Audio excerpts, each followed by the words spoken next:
तो पुण्यात्माओं, कबीर परमेश्वर के बिना इस जीव का मोक्ष नहीं हो सकता। कहते हैं गोरख से ज्ञानी घण ये सुख दे जति जिहान, सीता सी बहु भारिया ये संत दूरी अस्थान।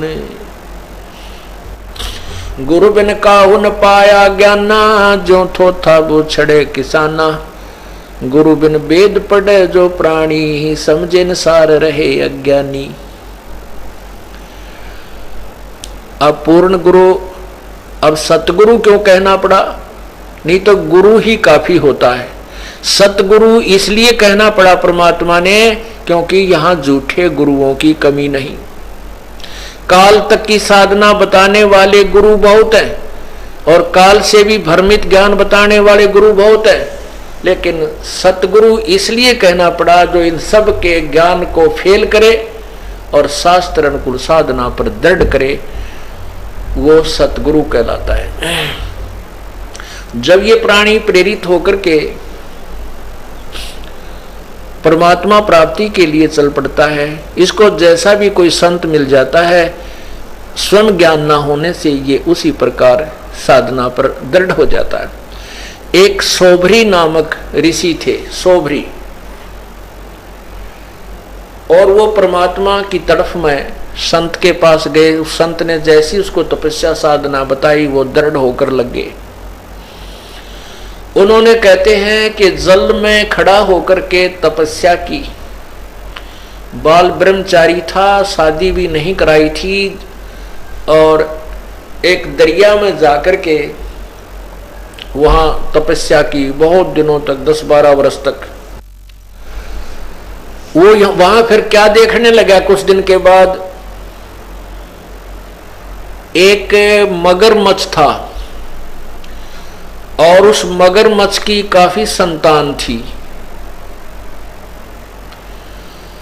तो वो मगरमच्छ के पोते पोती, दोते दोती, वो उस मगरमच्छ के आसपास प्यार से घूमती थी और अपनी दूम से उस मगरमच्छ को प्यार देती थी, लाड करते थे। जैसे पोते पोती को दादा दादी की छाती पर लौट जा, कदे उसकी कंधे पर बैठ जा, बैठे गए, तो इस तरह वो प्यार देती थी और वो मगरमच्छ उनसे बड़ा प्रसन्न रहता था, खुशी मनाता था। अब उस सोवरी ऋषि के मन में यह प्रेरणा होगी, मैं शादी करवाऊं और ब्याह करवा कर मेरा पोते पोती हो और उन पोते पोतिया में दोता दोतियों के साथ ऐसे ही लाड लडाऊं। अब वह छोड़ भक्ति और निकला जलमत बार। कहां पहुंचा? मानधाता राजा के पास गया। अब उन राजाओं को पता था, होता था कि ये साधु जो आते हैं साधना करके, ये बड़े तोब का गोला होते हैं, एटम बम होते हैं, ये जो भी मुंह से निकाल देंगे वचन वो पार होता है। अब वो सोबरी ऋषि तपस्या करके उसका शरीर भी वृद्ध हो रहा, काफी वर्ष हो गए थे, और हाड़ सारे दिखे, बूढ़ी सी शकल, बाल बढ़ रहे। और वो जाकर मानधाता राजा से बोला कि आप मुझे एक कन्या दे दो, अपनी लड़की मेरे से ब्याह दो। मानधाता के 50 लड़की थी। अब राजा बड़ी असमंजस में फंस गया, जब नाटू तो शराप देगा, अरे इसे बूढ़े बूढ़े के अपनी जवान लड़की ने ब्याह हो, मेरा कैसा मूर्ख नहीं, बताइए क्या करूं, ये भगवान बड़ा फंसा। तो उसने सोच समझ के एक उत्तर दिया कि ऋषि जी, हमारा एक नियम है और ये विधान भी बताता है कि मैं अपनी तरफ से किसी लड़की को विवश नहीं कर सकता किसी के साथ शादी करने के लिए। यदि वो लड़की स्वयं पसंद करें, कोई भी लड़की आपको पसंद करे तो मुझे एतराज नहीं। अब राजा ने बेरा था, इसे बूढ़े ने कौन लड़की पसंद करेगी? तो ऋषि बोला जी मुझे मंजूर है, मुझे मंजूर है, अगर ये आपकी कन्या मुझे पसंद करे तो मेरे से शादी कर लेगी। तो राजा बड़ा प्रसन्न हुआ, भाई ठीक है, कटा टंटा, लड़की कोई पसंद करेगी नहीं और यह बला टल जाएगी। उसने, क्योंकि उन लड़कियों को एक बड़े महल में रहती थी, वहां पर एक नपुंसक व्यक्ति जो हिजड़ा बोलते हैं, उनको ड्यूटी पर उनके गेट कीपर रखा जाता था। तो उसने उस नौकर को बुलाया राजा ने और कहा कि ऋषि जी को लड़कियों के महल में ले जाओ और ये जो भी लड़की इनको पसंद करेगी इसके साथ उसकी शादी कर दी जाएगी। अब उस ऋषि जी ने अपनी सिद्धि साधना और सारे जीवन की कमाई इसको कहां बर्बाद करना शुरू किया, अपना सुंदर शरीर बना लिया नौजवान लड़के का। और जो ही उन लड़कियों के महल में प्रवेश किया और उस नपुंसक ने सारी कहानी बताई कि राजा का आदेश है, जो इसको पसंद करेगी उसके साथ शादी कर दी जाएगी। उन 50 की 50 लड़कियों ने उस ऋषि को पसंद कर लिया। अब राजा फंस गया अपने वचन में। सारी कहानी आकर बता दी गई कि आपकी 50 की 50 लड़कियों ने मुझे पसंद कर लिया है। इसकी गवाही सब लड़कियों ने भी दे दी कि हम इसे पसंद करती, क्योंकि सुंदर शरीर बना लिया उस ऋषि ने। अब राजा ने वो फिर साथ भेज दी लड़की, लेकिन आत्मा बहुत रो रही थी कि इस कंगाल के साथ ये के खावेंगी मेरी बेटी, कहाँ रहेंगी, कैसे दुख उठाएंगी, जंगल में रहना पड़ेगा। पर चलो इनका भाग था, मैं क्या करूं। अब उस ऋषि ने अपनी कमाई थे, देख काल का जाल है भगवान, उसने क्या किया, वहां जाकर के विश्वामित्र को आदेश दिया कि इन 50 महल बना दे। अब विश्वामित्र जी ने 50 मकान न्यारे न्यारे बना दिए और प्रत्येक में बहुत अच्छे खान पान, सुंदर आहार, फल वगैरह वो वृक्ष लगा दिए।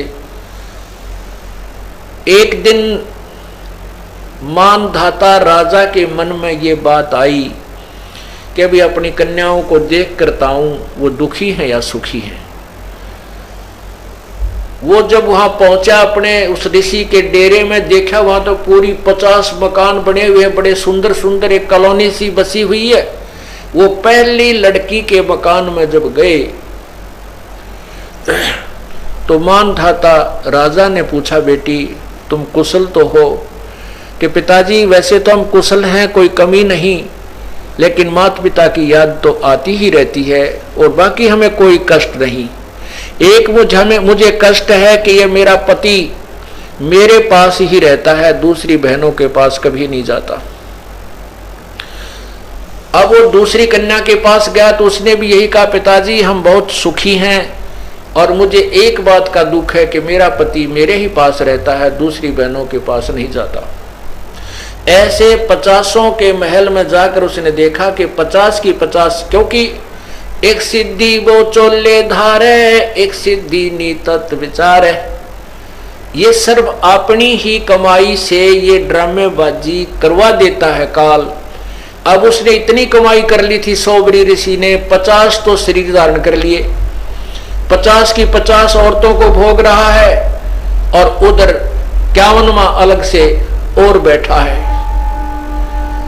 जब मानधाता सब लड़कियों के पास होकर के फिर देखा कि ऋषि तो बाहर भी बैठा है, तब उसके चरणों में मस्तक झुका दिया कि आपकी लीला अपरंपार है। अब उस राजा के लिए तो भगवान सिद्ध हो गया वो सोबरी ऋषि। अब उसकी पोल खुलती है, अब देखना आगे क्या होता है। अब सोबरी ऋषि के 150 लड़के हो गए, 150 बच्चे हो गए, क्यों 50 लड़कियां, 2-2, 3-3 बालक हुए, 50 पत्नियां। अब वो क्या सोचता है कि अभी कोई 4 वर्ष का लड़का है, कोई 5 वर्ष का लड़का है, ये फिर सियाने होंगे, इनका ब्याह करूंगा, फिर इनके पोते होंगे मेरे, और फिर मैं इनसे प्यार करूंगा। रे तेरा गजब है, मन तो जीवन खो दिया अपना। ओ हो, फिर क्या रोता है कि मेरी सारी कमाई बर्बाद होगी, मैं उस मगरमच्छ के संगत में, कुसंगत में अपना सर्वनाश कराया। अगर वो मगरमच्छ को मैं नहीं देखता, वो कैसे अपने पोते पोतिया में मस्त हो रहा था, प्यार से खुश रहता था, आज मैंने अपना सर्वनाश कर लिया। जो 20, 30, 40, 50, 60 वर्ष में जो साधना की थी वो बर्बाद कर दी, वो नष्ट कर दी। तो पुण्यात्माओं, कबीर परमेश्वर के बिना इस जीव का मोक्ष नहीं हो सकता। कहते हैं गोरख से ज्ञानी घणे ये सुख दे जति जिहान, सीता सी बहु भारिया ये संत दूरी अस्थान।